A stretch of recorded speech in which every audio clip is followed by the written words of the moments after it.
ওই ফিলিস্তিনের, লিখে রাখেন আপনারা, মিডিয়া দিয়ে প্রচার করে দিয়েন, এই ফিলিস্তিনের বাবে লুদ নামক জায়গায় তাদের মিসায়া, তথাকথিত মিসায়া মাসিহুদ দাজ্জালকে ঈসা আলাইহিস সালাম হত্যা করবেন ইনশাআল্লাহ।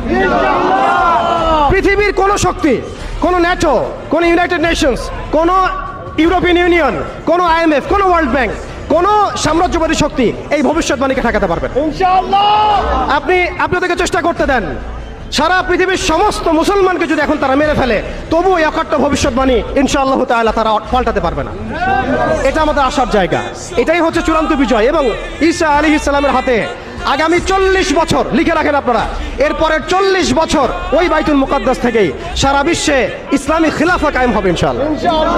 যে খিলাফা শব্দটা এখন রাজনৈতিকভাবে আপনারা নিতে পারেন না, হজম করতে পারেন না। আমি জানি আপনারা জানেন না, অনেকেই এটা অজ্ঞতার কারণেও হতে পারে, তারা হয়তো জানেন না, আমরা জানাতে এসেছি। এই যে খিলাফা শব্দটা তারা নিতে পারে না, এই খিলাফাই হবে পৃথিবীর শেষ শাসন ইনশাআল্লাহ।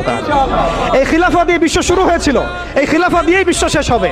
ঈসা আলাইহিস সালাম 40 বছর ওই জেরুজালেম থেকেই এই বিশ্বকে শাসন করবেন ইনশাআল্লাহ তাআলা।